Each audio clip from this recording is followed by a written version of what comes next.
Dos libros se alzan ante el mundo, cada uno afirmando ser la palabra de Dios. Ambos hablan de reyes, imperios y acontecimientos antiguos. Ambos han moldeado la fe de millones. Pero la historia no guarda silencio.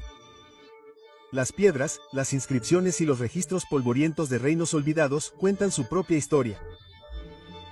Cuando la Biblia habla de Egipto, Babilonia, Persia y Roma, podemos abrir vitrinas de museo y leer las mismas palabras grabadas por las personas que vivieron esos acontecimientos. Podemos cotejar las fechas, los nombres y los lugares con una precisión asombrosa. Cuando el Corán cuenta su versión, el rastro de las pruebas cambia. A veces faltan detalles. A veces las cronologías se funden unas con otras. A veces el mito sustituye a la historia. Esta es la prueba, no la opinión ni la tradición, sino la dura evidencia que deja la propia historia. Y cuando ponemos la Biblia y el Corán uno al lado del otro, solo uno coincide sistemáticamente con la realidad. Los historiadores no parten de la creencia, parten de la evidencia. Los acontecimientos antiguos se sopesan con fuentes que pueden verificarse, inscripciones grabadas en piedra, decretos reales, monedas, crónicas y capas arqueológicas enterradas durante siglos. Cuando varios registros independientes coinciden, el caso es sólido. Poner a prueba un libro sagrado significa poner sus afirmaciones bajo la misma luz. Si nombra a un rey, buscamos su reinado en los registros históricos. Si describe una ciudad, la buscamos en excavaciones arqueológicas. Si relata un acontecimiento importante, lo comparamos con los relatos de quienes lo vivieron. La Biblia ha sido sometida a este tipo de escrutinio durante siglos. Una y otra vez, los descubrimientos en Egipto, Mesopotamia y el mundo romano han confirmado sus detalles. El Corán, escrito 6 siglos después de Cristo, también hace afirmaciones históricas. Pero cuando se coteja con la evidencia, su registro cuenta una historia diferente. Lo que sigue no es una interpretación, sino una comparación directa. Afirmación contra afirmación, hecho contra hecho. Los resultados hablan por sí mismos. Caso 1. El problema del faraón. A los gobernantes de Egipto no siempre se les llamaba faraón. La palabra originalmente significaba gran casa y se refería al palacio real, no al rey en sí. En los registros egipcios, al monarca se le llamaba rey o se le identificaba por su nombre de trono. Fue solo durante el nuevo reino que comenzó en la dinastía 18, alrededor de mediados del siglo XV a.C., que el título de faraón se convirtió en un título directo para el gobernante.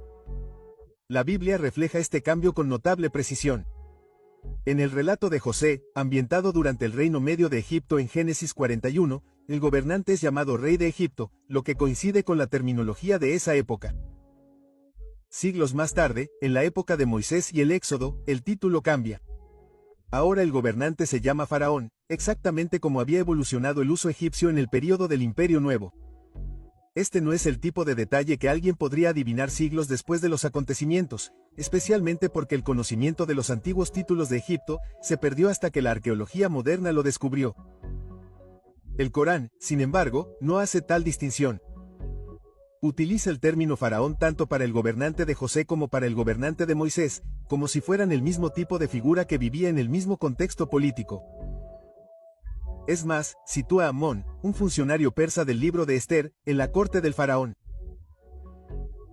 Una confusión que lleva a un hombre del imperio persa al corazón de la historia del nuevo reino de Egipto. Los monumentos, las listas de reyes y las inscripciones de Egipto no dejan lugar a dudas sobre la secuencia de gobernantes y los siglos entre José y Moisés. La Biblia capta esos detalles con exactitud. El Corán los fusiona en una única imagen históricamente imposible. Caso 2. El rey Ciro y el regreso del exilio. En el año 539 a.C., el rey persa Ciro el Grande conquistó Babilonia y emitió un decreto que cambió para siempre la historia judía. La Biblia lo registra con sorprendente claridad. El Señor, Dios del cielo, me ha dado todos los reinos de la tierra y me ha encomendado que le edifique una casa en Jerusalén. Este decreto permitió a los exiliados judíos regresar a casa y reconstruir el templo en Jerusalén. La arqueología confirma cada parte de este acontecimiento. El cilindro de Ciro descubierto en Babilonia en 1879 y que ahora se encuentra en el Museo Británico lleva una inscripción del propio Ciro. Describe cómo devolvió a los pueblos a sus tierras natales y les devolvió sus objetos sagrados exactamente como dice la Biblia. Las crónicas babilónicas escritas por escribas de la corte registran la caída de Babilonia ante Ciro en el año 539 a.C. sin que mediara batalla. Las inscripciones persas también honran a Ciro como un gobernante que permitió a las naciones conquistadas adorar a sus propios dioses. La Biblia incluso menciona a Ciro por su nombre más de un siglo antes de que naciera. Isaías 44 en 28 y 45 menciona a Ciro como aquel a quien Dios usaría para restaurar Jerusalén. Ningún otro texto religioso antiguo registra una profecía tan específica e históricamente verificable. El Corán nunca nombra a Ciro el Grande, nunca menciona el decreto y nunca relaciona la caída de Babilonia con el regreso del pueblo judío. La tradición islámica a veces intenta identificar a la misteriosa figura de Dhul-Qurnayn con Ciro, pero el pasaje no contiene marcadores históricos directos, ni menciona alguna a Babilonia, Jerusalén o el regreso de los judíos. La diferencia es clara. El relato bíblico sobre Ciro coincide palabra por palabra con las inscripciones, las crónicas y la arqueología. El Corán no dice nada sobre uno de los puntos de inflexión más importantes de la historia de Oriente Medio. Caso 3. La caída de Babilonia. Mucho antes de que ocurriera, los profetas Isaías y Jeremías predijeron la caída de Babilonia. Isaías 1:20 de la tarde declaró que sería derrocada como Sodoma y Gomorra, para nunca más ser habitada. Jeremías 50-51 habló de su captura por una nación del norte y su completa desolación. Estas no fueron advertencias vagas. Fueron predicciones detalladas sobre una ciudad que en el siglo 7 a.C. era el orgullo del mundo. La historia confirma el cumplimiento. Las crónicas babilónicas registran que en el año 539 a.C., Ciro el Grande de Persia entró en Babilonia sin una gran batalla. Las puertas de la ciudad se abrieron y su imperio terminó en una sola noche, tal como describe Daniel 5 con la escritura en la pared. Después, Babilonia nunca recuperó su estatus como capital gobernante. Con el paso de los siglos, decayó, fue abandonada y se convirtió en las ruinas que vemos hoy. Las excavaciones arqueológicas en el lugar coinciden con la descripción de la Biblia. Capas de destrucción, ninguna evidencia de un imperio revivido e inscripciones que marcan el control persa. Sin embargo, el Corán solo menciona Babilonia una vez en la Sura 2, versículo 102, y no en un contexto histórico. Habla de Harut y Marut, dos ángeles supuestamente enviados para enseñar magia, sin fechas, gobernantes ni eventos militares. No hay mención de la conquista persa, ninguna referencia a Ciro y ningún relato de la caída de Babilonia. El contraste es marcado. La Biblia da nombres, fechas, contexto político y profecías cumplidas, todo verificado por la arqueología y los registros antiguos. El Corán reemplaza uno de los eventos más cruciales de la historia con una leyenda desconectada de la cronología real. Caso 4. La prueba de la crucifixión. Pocos eventos en la historia antigua están tan bien documentados como la crucifixión de Jesús de Nazaret.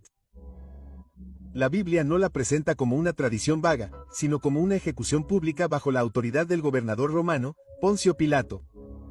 Los 4 evangelios ofrecen testimonios de testigos presenciales. Fuera de la Biblia, la evidencia es igualmente clara.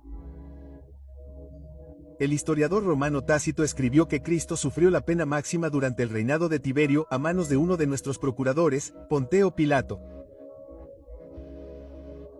El historiador judío Josefo registra en Antigüedades de los Judíos que Pilato condenó a Jesús a la cruz. Incluso fuentes hostiles como el Talmud reconocen que Jesús fue ejecutado. Estos relatos independientes coinciden en los mismos hechos básicos. Jesús fue crucificado en Judea bajo la autoridad romana. El Corán, sin embargo, niega rotundamente este acontecimiento. No lo mataron ni lo crucificaron, pero se lo hicieron parecer así. No ofrece ninguna prueba histórica, ningún testigo presencial ni ninguna cronología alternativa. escrito 6 siglos después del acontecimiento, contradice tanto al Nuevo Testamento como a todas las fuentes conocidas del siglo I. La crucifixión es uno de los hechos más seguros de la historia antigua. Está respaldado por múltiples testimonios de testigos presenciales confirmados por historiadores romanos y judíos independientes, y arraigado en las realidades políticas de la época. El relato de la Biblia se alinea perfectamente con la evidencia. El relato del Corán se mantiene aislado, sin apoyo histórico. La pregunta es sencilla: ¿en qué relato confiarás? ¿En el que confirme el testimonio de la historia o en el que no puede resistirlo? Comparte esto con alguien que nunca los haya comparado. Luego abre el Evangelio de Juan y comprueba por ti mismo quién es realmente Jesús.